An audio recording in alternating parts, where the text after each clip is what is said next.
میرا غفلت میں ڈوبا دل بدل دے.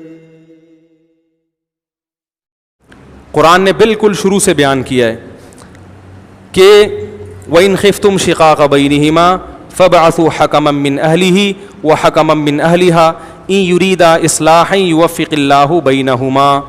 اللہ فرماتے ہیں طلاق جھگڑے کے بعد ہی ہوتی ہے نا, تو جب میاں بیوی میں جھگڑا ہو رہا ہے, بلکہ سب سے پہلا اسٹیپ اللہ نے بیان کیا کہ فَعِظُوهُنَّ, شوہر کو چاہیے بیوی کو محبت سے سمجھائے. اگر بیوی میں غلطی ہے, محبت سے نہیں سمجھ رہی, وَاهْجُرُوهُنَّ فِي الْمَضَاجِعِ, کچھ دن کے لیے روٹھ کے الگ ہو جاؤ. بھائی جھگڑا ہوگا تو غلطی یا تو میاں کی ہوگی یا عورت کی, تو عورت کی غلطی ہے تو یہ پروسیس ہے, الگ ہو جاؤ, ٹھیک ہے. پھر بھی نہیں مان رہی, وَضْرِبُوهُنَّ, اعتدال کے ساتھ اس کو مارا بھی جا سکتا ہے, سختی کی جا سکتی. اگر وہ غلط ہے, آپ اس کو اپنی اطاعت پہ لانے کے لیے, اگر وہ صحیح خاندان کی ہوگی تو یہاں تک نوبت نہیں آنے دے گی. اس سے بھی معاملہ نہیں سدھر رہا تو پھر اللہ نے ارشاد فرمایا کہ فَإِن كَرِهْتُمُوهُنَّ فَعَسَىٰ أَن تَكْرَهُوا شَيْئًا وَيَجْعَلَ اللَّهُ فِيهِ خَيْرًا كَثِيرًا. تم ایک چیز کو ناپسند کرتے ہو, عین ممکن ہے اس میں اللہ نے بہت ساری خیر رکھی ہو, گزارا چلاؤ. کیا کرو, ساری چیزیں اپنے حساب سے ٹھیک. مارنے کا حکم جو ہے نا, مارنے کی جو اجازت, حکم تو نہیں ہے, اجازت جو ہے یہ انتہائی, یہ نہیں کہ کھانا نہیں پکا رہی تو دھڑا دھڑا ٹھکائی شروع کر دی, ایسا نہیں ہے. وہ بہت ہی زیادہ ناقابل برداشت کوئی صورتحال ہو رہی ہو تو اس پہ مارنے کی اجازت, سمجھ رہے ہیں. تو یا بہت ہی بد اخلاق ہے, بعض دفعہ ایسی بد اخلاق عورت ہوتی ہے کہ آپ کی آگ لگا دیتی ہے, وہ ایسی باتیں کرتی ہے کہ میٹر گھوم جاتا ہے آدمی کا. یا آپ کی اماں سے ہی بہت ہی بد اخلاقی کر رہی ہو یا باپ سے, تو پھر اس میں تو 3 اسٹیپ اللہ نے بیان کیے ہیں. ذرا سی باتوں پہ یہ نہیں کیا تو وہ نہیں کیا, امی کے گھر چلی گئی, فلانی نانی کے گھر چلی گئی, ان باتوں پہ جاہل لوگ ہوتے ہیں جو ہاتھ اٹھاتے ہیں. تو یہ 3 درجات بیان کر کے بھی اللہ نے کہا کہ فَإِن كَرِهْتُمُوهُنَّ, 100% تمہارے حساب سے دنیا میں کوئی بھی نہیں ہے. فَعَسَىٰ أَن تَكْرَهُوا شَيْئًا وَيَجْعَلَ اللَّهُ فِيهِ خَيْرًا كَثِيرًا. برداشت کرو, اس میں ہو سکتا ہے اللہ ایسی اولاد پیدا کر دے جو تمہارے لیے مستقبل کا ذریعہ بن جائے, یا اس کو برداشت کرنے سے اللہ تمہارے گناہ معاف کر دے. قیامت کے دن تمہاری بخشش اسی بیس پہ ہو جائے کہ ایک نالائق عورت کو تم نے برداشت کیا تھا. سمجھ رہے ہیں, یہ پورے پروسیس اللہ نے بیان کیا. اس پروسیس سے گزرے بغیر ہم کیا کر دیتے ہیں, طلاق دے دیتے ہیں. یہ غلط ہے. میاں میں خرابی ہو تو اس کی خرابی کو اللہ نے عورت کو بیان کیا کہ ظاہر ہے سمجھانے کا پروسیس تو وہاں بھی ہوگا. پھر اللہ نے کہا وَإِنِ امْرَأَةٌ خَافَتْ مِنْ بَعْلِهَا نُشُوزًا أَوْ إِعْرَاضًا فَلَا جُنَاحَ عَلَيْهِمَا أَنْ يُصْلِحَا بَيْنَهُمَا صُلْحًا. عورت کو یہ ہے کہ شوہر حقوق ادا نہیں کر رہا, جیسے تمیز سے زندگی گزارنی چاہیے نہیں گزار رہا, تو پھر اللہ نے عورت کو 2 آپشن دیے ہیں.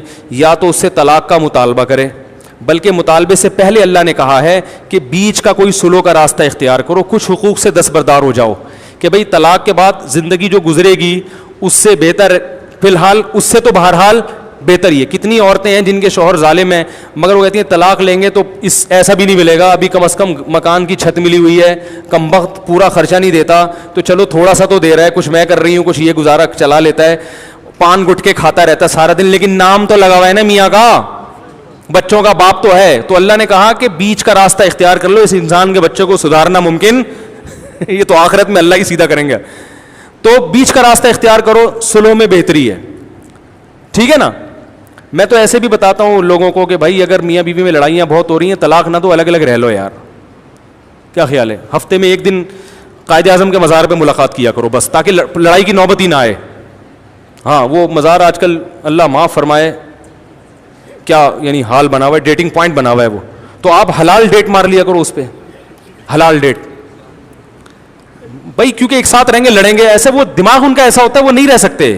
میں کہتا ہوں یار جب نہیں 10 سال ہو گئے لڑ رہے ہو تو بھی طلاق سے بہتر ہے یار تم الگ رہو, تم الگ رہو قائد اعظم کے مزار پہ جمعرات بس ملو اور خیر خیریت پوچھ کے پتلی گلی سے, کیونکہ پھر وہاں پٹا ہو جائے گا. ٹھیک ہے, تو اس سے محبت بھی رہے گی اور یہ احساس بھی رہے گا کہ میری بیوی ہے, میرا میاں ہے. تو اللہ نے کہا کہ بیچ کا کوئی ایسا راستہ اختیار کرو, کچھ حقوق سے دستبردار, طلاق سے بچنے کے لیے. پھر بھی اگر سمجھتے ہو گزارا نہیں ہے تو اللہ فرماتے ہیں فلا جناح علیہما فیما افتدت بھی, پھر عورت کو چاہیے کہ وہ شوہر کو مہر معاف کر کے اس سے طلاق لے. بولے بھائی مجھے فارغ کرو, کم وقت فارغ نہیں کر رہا, تو رشتہ داروں کو کہو اس پہ دباؤ ڈالے, اس کو, یہ عدالتوں کا سسٹم صحیح نہیں چل رہا آج کل, دباؤ ڈال کے طلاق دلوائی جائے, کچھ بھی کیا جائے, اس طرح سے جان چھڑائی. رائٹ کیونکہ اللہ نے مردی کو دیا ہے. کچھ صورتیں ایسی ہیں جن میں عدالت بھی طلاق دے سکتی ہے, لیکن عمومی حالات میں مرد کے علاوہ کوئی نہیں طلاق دے سکتا. تو اس طرح سے نکلوائی جائے, پیسوں کا لالچ دیا جائے, تو اللہ فرماتے ہیں مرد کے دل میں اللہ نے لالچ رکھی ہے, پیسوں کا سن کے وہ فارغ کر دے گا. وہ پیسے اللہ قیامت میں اس سے نکلوا لے گا. یہ نہ سمجھے کہ یار یہ تو پیسے مل رہے ہیں, تو وہ دنیا کا ایک اصول الگ ہوتا ہے, آخرت کے وہ اللہ نکلوائے گا کہ مرد جب تو ظلم کر رہا تھا کس بیس پہ تو نے پیسے لیے ہیں. تو یہ اللہ نے طریقہ بیان کیا ہے. بعض دفعہ یہ کنڈیشن ہوتی ہے کہ دونوں کا پتہ ہی نہیں چل رہا ہوتا ان میں صحیح کون ہے اور غلط کون ہے, پھڈے ہو رہے ہیں, فیصلہ ہی نہیں ہو پا رہا.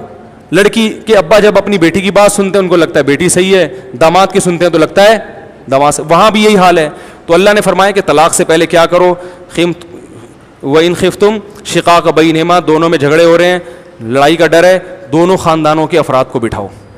حکمم من اہلہ و حکمم من اہلیہ, ایک بندہ یہاں سے ایک وہاں سے, ایسا نہیں کہ پورا ٹبر بلا لیا, یہ بڑی پرابلم ہے. سارے چاچے مامے آ گئے ہو بھائی, پھر اتنے سارے لوگ ہوں گے تو ایک رائے پہ اتفاق نہیں ہو سکتا.